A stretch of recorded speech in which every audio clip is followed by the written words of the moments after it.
Hello my dear student, आप सभी का स्वागत है आज के इस लेक्चर में। आज के इस लेक्चर में हम लोग बात करने वाले हैं विद्युत धारा की। अब बिल्कुल ही हम लोग जीरो लेवल से स्टार्ट करने वाले हैं, बेस को समझेंगे और तब आगे बढ़ेंगे। इसमें और भी चीजों की बात करेंगे हम लोग, जैसे आवेश क्या होते हैं, उसी के साथ हम लोग विद्युत धारा के जो स्रोत हैं उसको भी पढ़ने वाले हैं, एसी करंट, डीसी करंट, और जो है कि विद्युत सेल क्या होते हैं, उसी के साथ हम लोग जनरेटर के बारे में भी पढ़ने वाले हैं। तो चलिए हम लोग देखते हैं। सबसे पहले बात करते हैं विद्युत क्या होता है। तो देखिए विद्युत क्या होता है, तो विद्युत कुछ और नहीं है, ऊर्जा का एक रूप है। तो विद्युत एक ऊर्जा का रूप है। तो इसको नोट भी हम लोग करते चलते हैं, एक एक पॉइंट को। ये बहुत ही एक भी पॉइंट को हम लोग को छोड़ना नहीं है इसमें। विद्युत क्या है, ऊर्जा का एक प्रकार का ऊर्जा है, ऊर्जा का एक रूप है। विद्युत ऊर्जा का एक रूप है। ये ऊर्जा का किस प्रकार से रूप है बाबू, तो यहां समझना है। जैसे कि आपको पता है कि बहुत सारे ऐसे उपकरण है जिसको चलाने के लिए में विद्युत की आवश्यकता होती है। जैसे बता दे तो जैसे आप जिस घर में हैं उसमें फैन चलाने के लिए भी विद्युत की आवश्यकता होती है। साथ में जैसे फैन है बल्ब को जलाने के लिए, जैसे कि यहाँ पे बल्ब जल रहा है, इस बल्ब को के लिए भी विद्युत की आवश्यकता होती है। ऐसे ही जो बड़े बड़े कारखाने होते हैं, चाहे कारखाने हो गए, चाहे मशीनें हो गई, जैसे जल पंप हो गया, इन सबको चलाने के लिए, मोटर को चलाने के लिए, इन सब के लिए विद्युत ऊर्जा की आवश्यकता होती है। तो आज हम लोग इसी विद्युत के बारे में ही पढ़ने वाले हैं। तो इसमें हमारे पास टॉपिक है विद्युत धारा। हम विद्युत धारा के टॉपिक को ही लेके चल रहे हैं, लेकिन इनसे रिलेटेड जो भी इंपॉर्टेंट जानकारी है उसको भी हम देखते चलेंगे। तो इससे सबसे जो जरूरी इंपॉर्टेंट है, मतलब इंपॉर्टेंट है, वो है आवेश। सबसे हमें ये समझना होगा ये आवेश क्या होते हैं। आवेश का इंग्लिश होता है चार्ज। ये चार्ज क्या होता है, आपने इस नाम को बहुत सुना होगा। जैसे मान लीजिए अभी आपका मोबाइल अगर डिस्चार्ज हो जाए तो कहते हैं कि भैया इस मोबाइल को थोड़ा सा चार्ज कर दो। अब थोड़ा सा इसको हिंदी में बोल के देखिए ना, चार्ज को ही तो आवेश कहा जाता है। यानी मोबाइल को थोड़ा सा आवेशित कर दीजिए। थोड़ा सा बोलने में भले अजीब लग रहा है, लेकिन यही रियल है। तो चार्ज कहने का मतलब चार्ज कुछ और नहीं है। देखिए किसी भी चालक में जो इलेक्ट्रॉन प्रवाहित होते हैं ना, उन्हीं की संख्या को हम चार्ज कहते हैं, मतलब आवेश कहते हैं। अब प्रश्न आता है क्या आवेश को उत्पन्न भी किया जा सकता है? तो बिल्कुल आवेश को उत्पन्न किया जा सकता है। कैसे? तो आप भी कर सकते हो। जैसे बचपन में आपने बहुत ही किया है। जैसे आपने अगर इसको ऐसे जो है कि जब रगड़ते हैं हम ना, जैसे बालों को जब ऐसे हम रगड़ते हैं तो उसके बाद से जब जो है कि छोटे छोटे जो कागज के टुकड़े होते हैं उसके पास जब ऐसे लेके जाते हैं ना, तो ये आकर्षित कर लेता है। तो अब बताइए आप लोग, जब इसको हम रगड़ रहे थे तो इसमें चार्ज डेवलप हो गई, मतलब इसमें आवेश जो है कि आ गया, जिसके वजह से जो है कि कागज के छोटे छोटे टुकड़ों को आकर्षित कर रहा है। यानी आवेश को घर्षण द्वारा भी उत्पन्न किया जा सकता है। यानी आवेश को घर्षण द्वारा उत्पन्न किया जा सकता है। यानी क्या एक पॉइंट हम लोगों को मिला कि आवेश को ऐसे, आवेश को एक एक पॉइंट को हम नोट करते चलेंगे ताकि आपका क्लियर हो। आवेश को घर्षण द्वारा, तो ऐसे समझ लिए, ये समझने वाली चीजें हैं, लिखने वाली चीजें नहीं है। यानी वस्तुओं के बीच घर्षण के होने से वस्तु आवेशित हो जाती है। देखिए ऐसे नॉर्मली अगर आवेश की परिभाषा आपको जाननी है तो हम ऐसे बता दे रहे हैं आपको। कह देना कि किसी चालक में प्रवाहित इलेक्ट्रॉनों की संख्या को आवेश कहते हैं। क्या कहेंगे, आप इसको नोट कर लीजिए। कहेंगे किसी चालक में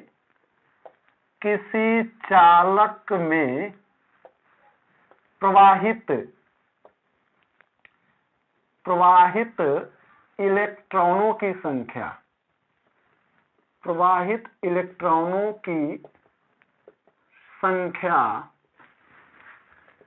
को आवेश कहते हैं। आवेश कहते हैं। तो आपने समझा क्या कि किस चालक में प्रवाहित इलेक्ट्रॉनों की संख्या को ही हम आवेश कहते हैं, और आवेश का जो मात्रक होता है वो होता है कूलाम।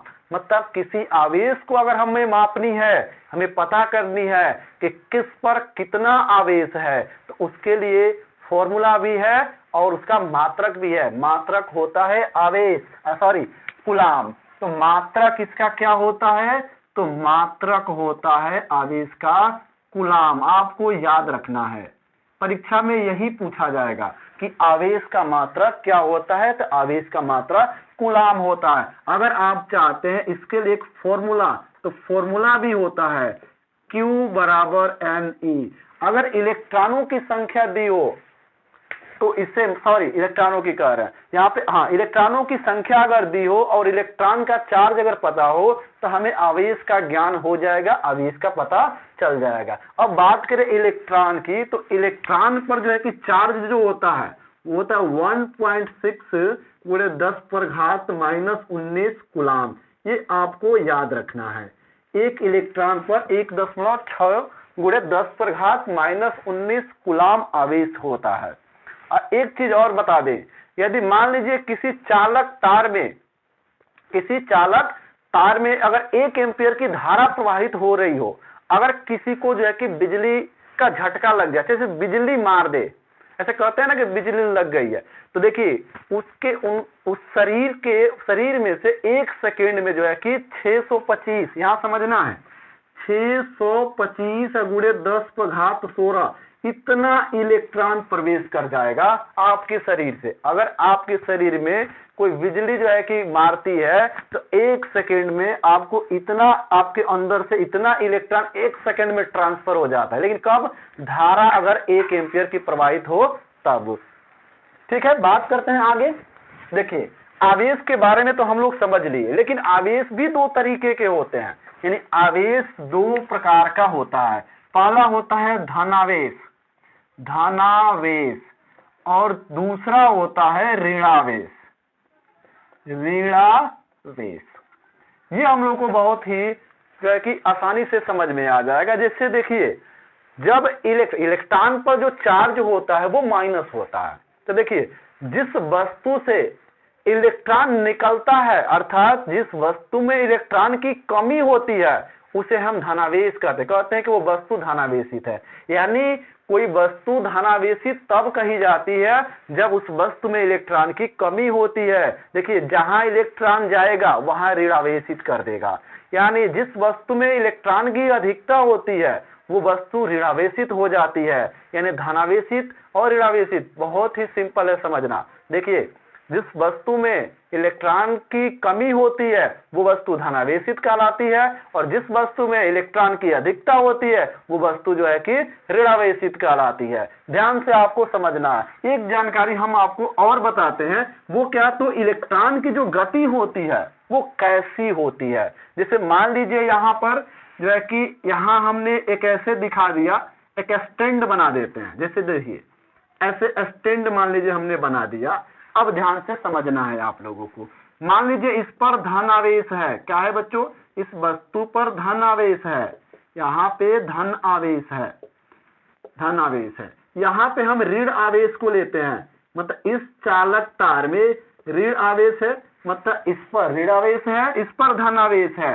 अगर इसको एक तार से जोड़ा जाए, इन दोनों के मध्य अगर एक तार जोड़ा जाए तो इसके मध्य चालक तार में जो है कि गति जो होती है इलेक्ट्रॉनों की वो ऋण से धन की तरफ होती है। ये आपको याद रखना है। यानी इलेक्ट्रॉन के गति की दिशा जो होती है, ये बच्चों का बहुत ही ये गलती होता है। इलेक्ट्रॉन की जो गति की दिशा होती है वो ऋण से प्लस की तरफ होती है, यानी ऋण से धन की तरफ होती है। ये आपको याद रखना है। और देखिए धारा की जो दिशा होती है वो धन से ऋण की तरफ होती है, इलेक्ट्रॉन की दिशा के विपरीत होती है। वैसे अभी हम लोग पढ़ेंगे उसके बारे में। ये जानकारी आपको समझ में आ गई होगी। अब इसके आगे हम लोग बात करेंगे बच्चों। देखिए आपको आवेश समझ में आ गया। आवेश क्या है, विद्युत ऊर्जा क्या है, आवेश कितने प्रकार के होते हैं, जो है कि एक इलेक्ट्रॉन पर आवेश कितना होता है, इलेक्ट्रॉन के गति की दिशा क्या होती है, इलेक्ट्रॉन किधर से किधर गति करता है, ये सारी चीजें अभी तक हम लोग पढ़ लिए हैं। अब हम लोग बात करेंगे इस विद्युत धारा, जिस टॉपिक को आज हम लोग पढ़ रहे हैं, विद्युत धारा क्या है। जैसे हम आपको एक एग्जांपल्स के थ्रू समझाते हैं। जैसे एक बात आप लोग बताना, जैसे जब कोई जल, इसमें सीजन भी चल रहा है जो है कि खेत उत्पाट रहा है, तो इसमें देखिए जब कोई जल जब एक ही दिशा में जाती है तो कहते हैं कि जल धारा है। क्या कहते हैं बच्चों, जल धारा। ऐसे ही दूध की धारा, जब दूध जब एक ही डायरेक्शन में बहती है तो उसे कहते हैं कि वो दूध की धारा है। वैसे ही आप देखिए जो इलेक्ट्रॉन जाता है ना, जैसे कहते हैं इलेक्ट्रॉन जो है कि मान लीजिए कोई चालक तार है, उसमें कई इलेक्ट्रॉन प्रवाहित हो रहे हैं, तो उसी इलेक्ट्रॉन की संख्या को तो आवेश कहते हैं। तो जो आवेश प्रवाह है ना, उसी को विद्युत धारा कहते हैं। तो विद्युत धारा कुछ और नहीं है, आवेश प्रवाह को ही हम विद्युत धारा कहते हैं। तो इसको डिफाइन करने का एक बहुत ही अच्छा तरीका, एक नहीं कई तरीके हैं। आप कह सकते हो कि आवेश प्रवाह की दर को हम विद्युत धारा कहते हैं, नहीं तो ऐसे कहिएगा एकांक समय में प्रवाहित आवेश को विद्युत धारा कहते हैं। तो चलिए इसको हम थोड़ा सा इस पॉइंट को नोट कर लेते हैं और तब आगे बढ़ते हैं। तो विद्युत धारा को कैसे परिभाषित करोगे आप लोग, तो कहोगे यहां से, चलिए यहां पे थोड़ा सा हम नोट कर लेते हैं। कहेंगे कि आवेश प्रवाह की दर को, ये नॉर्मल है, आवेश प्रवाह की दर को, आवेश प्रवाह की दर को विद्युत धारा कहते हैं, विद्युत धारा कहते हैं। और देखिए इसका सूत्र जो होता है, विद्युत धारा I बराबर होता है Q/T, जहां देखिए Q क्या है बच्चों, तो Q आवेश प्रवाह की मात्रा है, मतलब प्रवाहित आवेश की मात्रा। जैसे किसी चालक तार में जो आवेश प्रवाहित हो रहा है उसकी मात्रा, Q क्या है, उसी की मात्रा। T क्या है, तो उसके प्रवाहित होने में जो लगा समय है, आवेश प्रवाह में जो लगा समय है वो ये समय है। तो आपको समझना है कि आवेश प्रवाह की दर को विद्युत धारा कहते हैं। ये बातें समझ में आपको अभी तक आ गई होगी। तो बिल्कुल ही इसका भी कोई ना कोई तो मात्रक होगा ना, तो बिल्कुल मात्रक इसका भी होता है। तो विद्युत धारा का जो मात्रक होता है, विद्युत धारा का जो मात्रक होता है, मात्रक वो होता है एम्पियर। क्या होता है बच्चों, तो होता है एम्पियर। तो विद्युत धारा का मात्रक होता है एम्पियर, या SI मात्रक एम्पियर होता है। ये बातें क्लियर हो गई। अब थोड़ा सा हमें ना इसके आगे भी समझना है। कभी कभी धारा की दिशा पूछ ली जाती है, धारा की दिशा कैसी होती है, तो आपको बताना है इलेक्ट्रॉन के गति के दिशा के विपरीत, मतलब इसके दिशा की अगर हम बात करें, किसके दिशा की, तो वैद्युत धारा की दिशा की अगर हम बात करें, तो आप लोगों को कहना है इलेक्ट्रॉन, यहां से कहना है इलेक्ट्रॉन के गति के दिशा के विपरीत, इलेक्ट्रॉन के गति के दिशा के विपरीत होता है, दिशा के विपरीत, इलेक्ट्रॉन के गति के दिशा के विपरीत। नहीं तो आप लोग एक सबसे नॉर्मल हम आपको बता रहे हैं, इलेक्ट्रॉन जब ऋण से धन की तरफ चल रहा है तो विद्युत धारा धन से ऋण की तरफ चलेगा। तो आप लोग एक और याद कर लीजिए, धन से ऋण की तरफ, धनावेश से ऋणावेश की तरफ, ऋण की तरफ, धन से ऋण की तरफ। तो ये हो गई धारा की दिशा, धन से ऋण की तरफ। अब यहां से समझिए, धारा तो हम लोग को समझ में आ गया कि धारा क्या है, आवेश प्रवाह की दर को धारा कहते हैं। आवेश क्या है, ये भी बातें आपको समझ में अभी तक तो आ ही गई होगी। अब इसके बाद हम लोग पढ़ेंगे, इसी के आगे धारा के बारे में ही हम लोग पढ़ेंगे, लेकिन इसको पहले आप लोग कीजिए स्क्रीनशॉट, तब इसके आगे हम बढ़ते हैं। तो माय डियर स्टूडेंट, हम लोगों ने अभी अभी धारा की तो बातें कर ली, लेकिन धारा के मात्रक की भी बातें हम लोग कर ली, लेकिन कभी कभी क्या होता है, 1 एम्पियर की परिभाषा भी पूछ लिया जाता है। हाँ, एक इंपॉर्टेंट चीज आपको बताना हम भूल गए कि धारा एक अदिश राशि होती है बच्चों। फिर आप लोग सोच रहे होंगे इसकी दिशा तो होती है। देखिए, केवल दिशा होना काफी नहीं है। जब आप उच्च कक्षाओं में जाएंगे ना तो वहां पढ़ाया जाएगा आपको को बीजगणितीय योग नियम का भी पालन करना चाहिए, जो ये नहीं कर पाता है। इसलिए एक अदिश राशि है, सदिश राशि नहीं है। तो ये भी पॉइंट आपको नोट कर लेना है कि विद्युत धारा एक अदिश राशि है। इसी के साथ हम लोग को समझना है 1 एम्पियर की परिभाषा दे तो कैसे। तो देखिए, आप लोग जानते हैं कि धारा का सूत्र क्या है। हमें देना है 1 एम्पियर की परिभाषा। 1 एम्पियर की परिभाषा हमें देनी है। कैसे देंगे उसके लिए देखिए, आप लोग अभी एक सूत्र पढ़े हैं, क्या? I बराबर Q/T। देखिए, अगर आवेश को 1 कूलाम कर दिया जाए, क्या कर दिया जाए? 1 कूलाम कर दिया जाए, समय को भी 1 सेकेंड कर दिया जाए, तो बताइए 1 एम्पियर तो हो ही जाएगा ना, एम्पियर। तो 1 एम्पियर कब होगा? तो तब होगा जब आवेश 1 कूलाम हो जाए और समय भी 1 सेकेंड हो जाए। तो 1 एम्पियर आप लोग जान ही गए, 1 एम्पियर वह धारा है जो किसी चालक के 1 कूलाम प्रवाहित होने में 1 सेकेंड का समय लगता है। चाहे दूसरे तरीके से आप कहेंगे, यदि किसी चालक में, क्या कहेंगे? यदि किसी चालक में 1 कूलाम आवेश प्रवाहित होती है, आवेश प्रवाहित होने के लिए 1 सेकेंड का समय लगता है, तो उस चालक में 1 एम्पियर की धारा प्रवाहित होगी। क्या कहेंगे?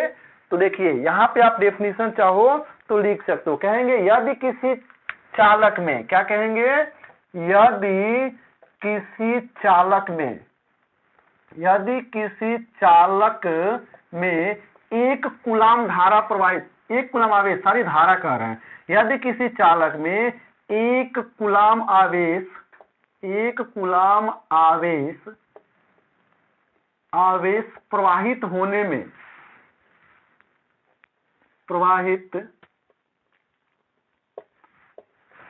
यदि किसी चालक में 1 कूलाम आवेश प्रवाहित हो तो आवेश, यहां 1 सेकेंड कर लेते हैं, 1 कूलाम आवेश 1 सेकेंड में प्रवाहित हो, 1 सेकेंड में प्रवाहित हो तो चालक में 1 एम्पियर धारा होगी, 1 एम्पियर धारा होगी। ये बातें आपको तो समझ में आ रही है ना।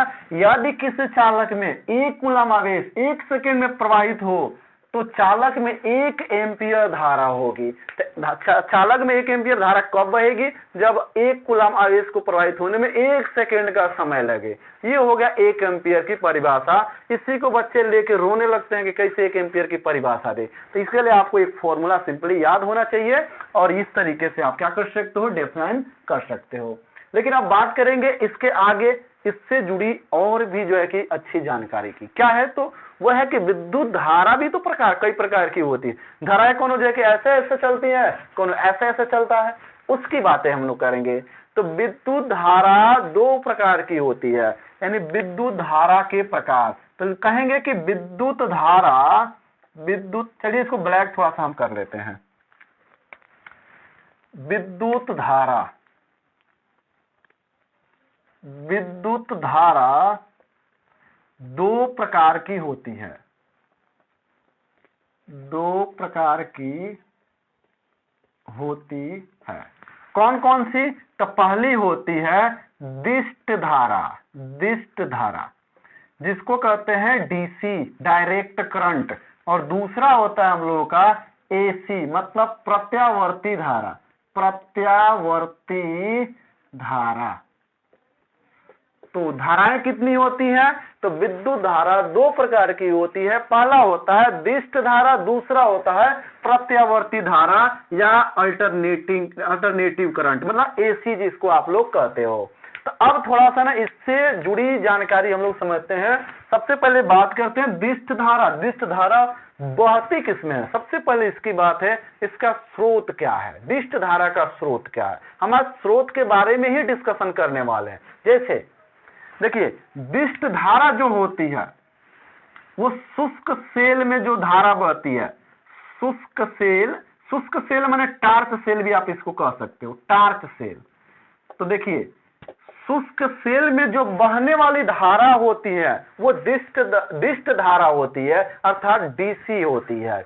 और यहाँ जो कहने का मतलब है विद्युत षड्यंत्र होते हैं, जैसे पावर हाउस होता है, पावर जो है कि पावर हाउस कह सकते हो। चलिए पावर हाउस से जो बिजली आती है, पावर हाउस से जो बिजली आती है वो होती है एसी करंट। जैसे पंखा आपका, बल्ब आपका जो जल रहा है वो एसी करंट से, एसी से जलता है, वो जो है कि पावर हाउस से जो है कि उत्पन्न किया जाता है। लेकिन ये जो करंट है, डिस्ट धारा, वो टॉर्च सेल, नॉर्मल जो बैटरी होती है, जैसे रेडियो, ट्रांजिस्टर, कैलकुलेटर, ये सब जो उपकरण चलते हैं ना, वो डिस्ट धारा से चलते हैं। जहां तक कि ये जो आपका मोबाइल चल रहा है ना, वो भी डिस्ट धारा से ही चल रहा है, एसी करंट से नहीं चल रहा है। यहाँ पे समझना है।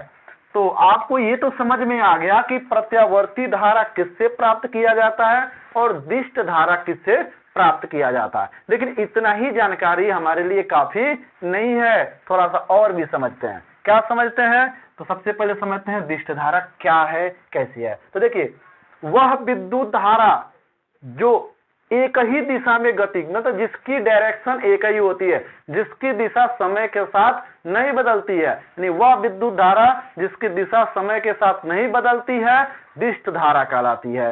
और प्रत्यावर्ती धारा में क्या कहोगे? वह विद्युत धारा जिसकी दिशा और परिमाण दोनों, देखिए दिशा और परिमाण दोनों समय के साथ बदलती है, जो है कि प्रत्यावर्ती धारा कहलाती है। इसमें बात करें परिमाण की ना, तो इसमें परिमाण जो है कि बदल भी सकता है और नहीं भी बदल सकता है, लेकिन इसमें फिक्स है, दिशा भी बदलेगा, परिमाण भी बदलेगा। हम आपको एक डायग्राम से दिखाते हैं। जैसे देखिए, प्रत्यावर्ती धारा जो होती है वो इस तरीके से गति करती है, आप ऐसे देख रहे हो।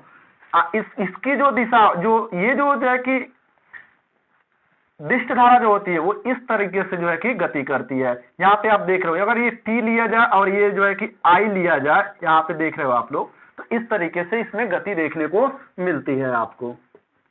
ये आपको तो ये बातें समझ में आ रही है, लेकिन और भी कुछ चीजें समझते हैं।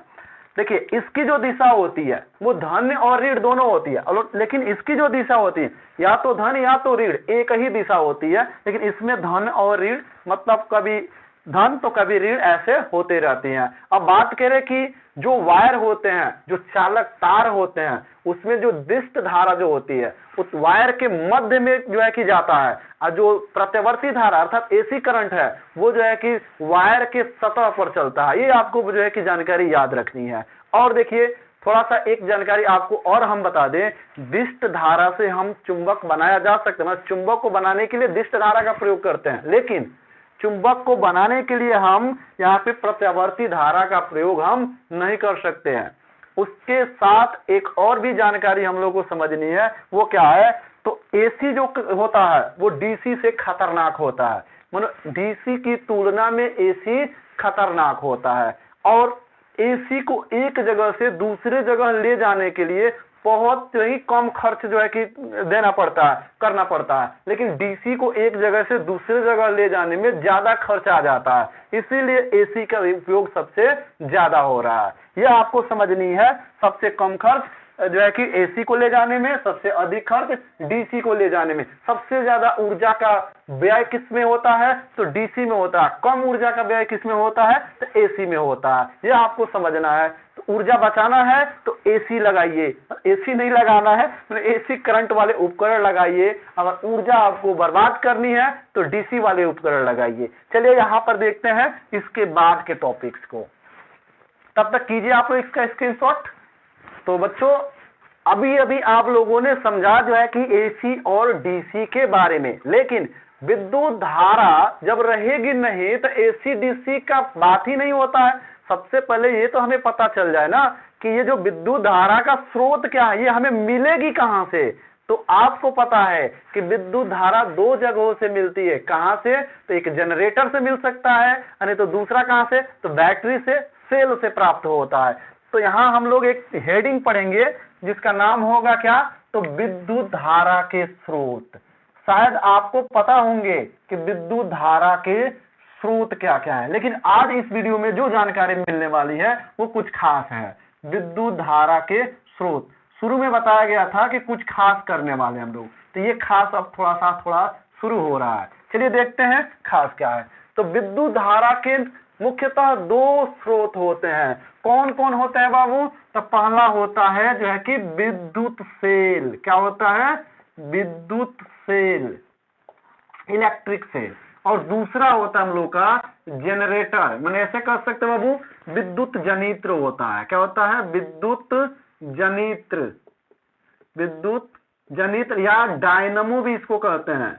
डायनमो सबसे अच्छा आप लोग जनरेटर सही से समझेंगे। जनरेटर, जनरेटर, जनरेटर, जनरेटर की भी बात हम लोग करेंगे। पहले हम लोग समझते हैं विद्युत सेल के बारे में। ये विद्युत सेल क्या है? तो देखिए, आप लोगों को पता है जब भी कोई विद्युत सेल आपने देखा होगा, दो तरीके के सेल देखे होंगे। ऐसा सेल भी आपने देखा होगा जिसको चार्ज नहीं किया जा सकता, मतलब दोबारा चार्ज आप नहीं कर सकते। कुछ सेल ऐसे भी देखे होंगे जिन्हें पुनः चार्ज जो है कि किया जा सकता है और पुनः उपयोग भी किया जा सकता है। तो हम दोनों प्रकार के सेलों के बारे में पढ़ेंगे, लेकिन उससे पहले हम लोग को सेल समझना है ना, सेल क्या है। तो देखिए, कोई भी सेल है ना, तो उसमें अंदर रासायनिक पदार्थ होता है। क्या होता है?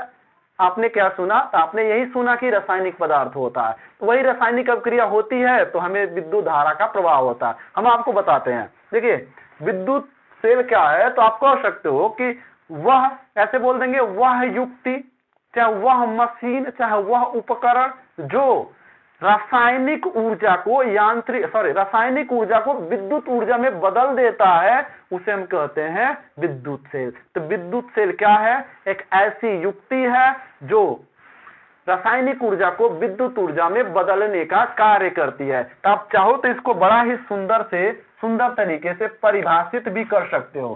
कैसे परिभाषित करोगे? तो कहोगे वह युक्ति जो रासायनिक ऊर्जा को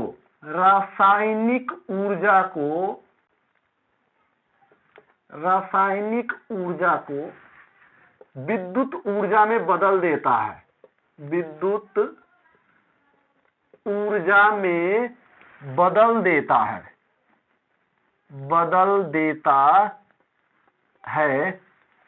विद्युत सेल कहलाता है। विद्युत सेल कहलाता है।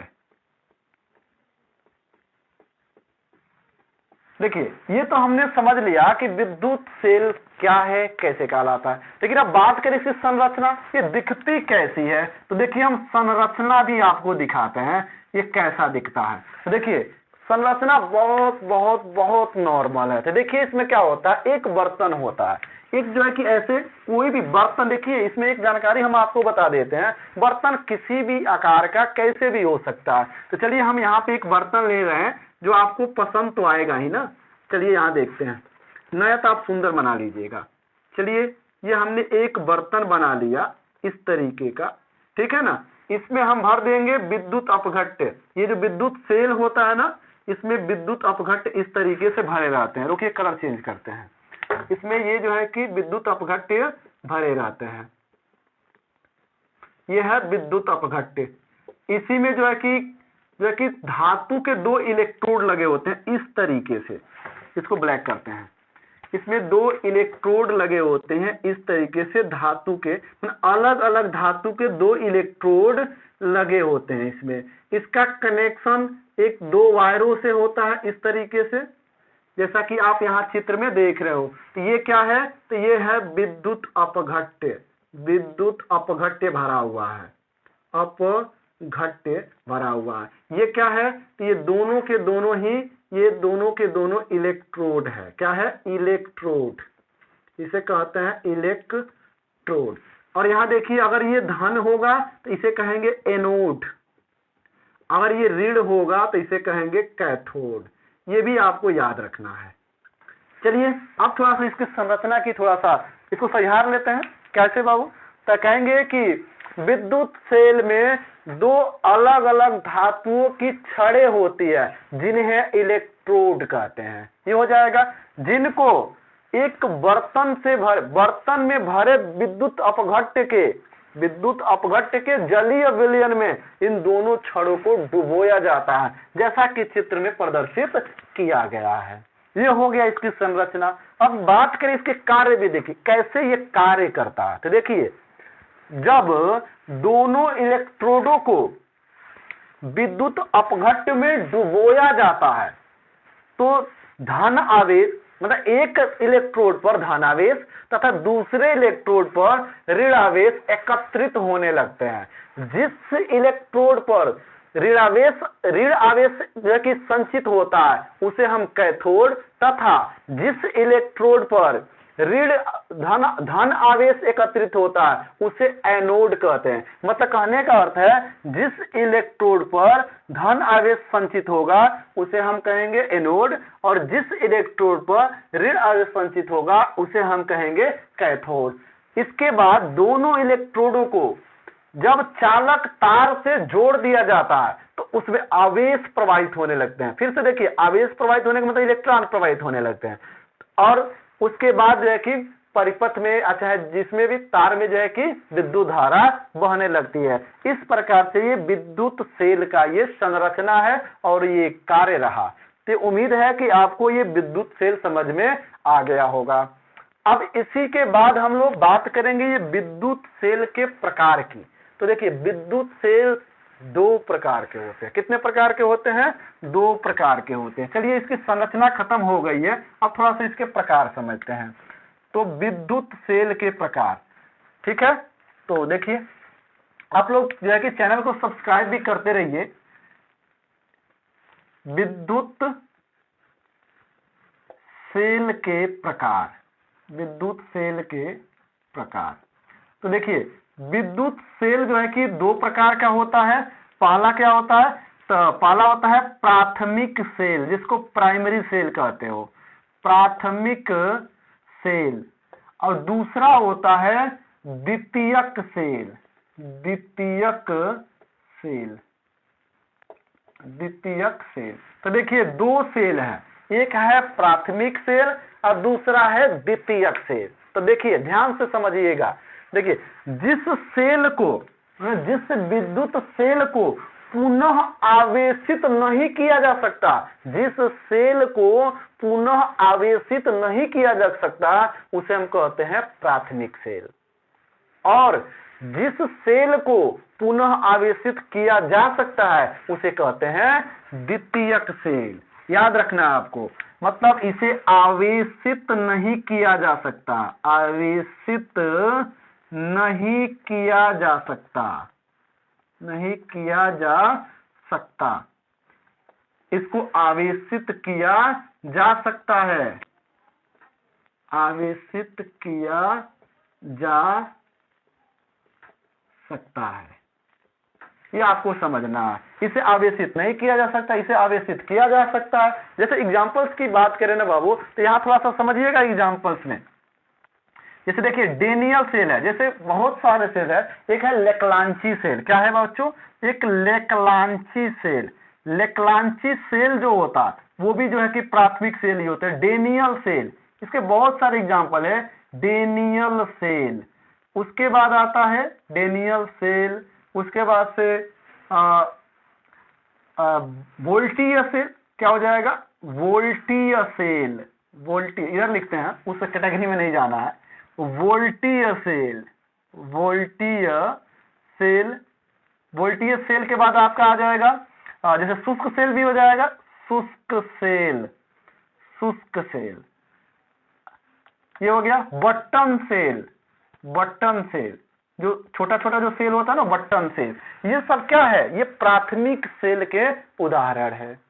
अब बात करिए द्वितीयक सेल की। हम बात करें तो द्वितीयक सेल को हम आवेशित कर सकते हैं। मतलब क्या कर सकते हैं बच्चों? तो विद्युत ऊर्जा को हम रासायनिक ऊर्जा में भी बदल सकते हैं, और रासायनिक ऊर्जा को जब हम उपयोग करना होता है तो रासायनिक ऊर्जा को हम फिर से विद्युत ऊर्जा में बदल लेते हैं। तो ये होता है, इसे शीशा संचायक सेल भी कहते हैं। और भी इसके नाम है बच्चों, शीशा संचायक सेल के साथ वो नाम हम आपको बता देते हैं। इसको नीले सेल भी कहते हैं, और ये भी होता है, ठीक है। और देखिए, जब विद्युत ऊर्जा को हम रासायनिक ऊर्जा में बदलते हैं उसको सॉरी हाँ, विद्युत ऊर्जा को जब हम रासायनिक ऊर्जा में बदलते हैं तो उसको बोलते हैं आवेशन। क्या बोला जाता है? आवेशन। और जब रासायनिक ऊर्जा को विद्युत ऊर्जा में बदलते हैं तो उसको बोलते हैं निरावेशन। ये आपको याद रखना है। इसी के साथ देखिए, इसका जो प्रतिरोध होता है वो कम होता है और इसका जो प्राथमिक सेल होता है उसका प्रतिरोध अधिक होता है। ये भी आपको याद रखनी है। तो ये रहा कुछ मुख्य जानकारी प्राथमिक और द्वितीयक सेल के बारे में। इसके बाद हम लोग चलेंगे अब विद्युत जनित अर्थात डायनमो की बात करते हैं। चलिए, तो देखिए, विद्युत जनित अर्थात डायनमो से सब लोग परिचित है। जब भी शादी विवाह होता है आपको जनरेटर देखने को मिलती है, वो जो है कि अहम भूमिका होती है उसी की। अगर जनरेटर ना रहे तो पूरा अंधेरा अंधेरा हो जाता है और साफ सारा जो है कि खेल बिगड़ जाएगा। तो जनरेटर का जहां तक है भूमिका बहुत है, लेकिन हमें बात करनी है कि जनरेटर क्या है। तो जनरेटर एक मशीन है। कौन सी मशीन है? तो ये एक ऐसी मशीन है जो मैकेनिकल एनर्जी को विद्युत इलेक्ट्रिक एनर्जी में कन्वर्ट करती है, यानी यांत्रिक ऊर्जा को विद्युत ऊर्जा में बदलने का ये एक मशीन है। देखिए, तो कहेंगे वह युक्ति जो यांत्रिक ऊर्जा को विद्युत ऊर्जा में बदलता है जनरेटर कहलाता है। जनरेटर का क्या कार्य है? तो यांत्रिक ऊर्जा को विद्युत ऊर्जा में बदलता है। उस विद्युत ऊर्जा का उपयोग हम लोग बल्ब जलाने में, जो है बहुत सारी चीजों में हम लोग करते हैं। ठीक है ना? तो ये रहा विद्युत जनरेटर। अब इसकी संरचना और कार्यविधि आपको पढ़नी है तो आप लोग चैनल को सब्सक्राइब जरूर किए होंगे। आपको जो है कि बहुत ही जल्द आपको हम बताने वाले हैं कि विद्युत जनित्र क्या होता है, विद्युत जनित्र की संरचनाएं क्या होती हैं, इसके कार्य कैसे होते हैं, ये किस पर आधारित है, ये सारी चीजों के बारे में आपको इंफॉर्मेशन मिलने वाली है। बहुत जल्द इसका वीडियो हम बनाने वाले हैं, तो आप लोग जो है कि उसको देखिएगा। लेकिन ये टॉपिक अभी तक खत्म नहीं हुआ है। इसके बाद हम लोग जो भी बाकी जो चीजें बच गई है इस चैप्टर से रिलेटेड, उसको हम लोग अगले वीडियो में पढ़ने वाले हैं। आज के लिए बस इतना ही। Thank you. ठीक है, धन्यवाद।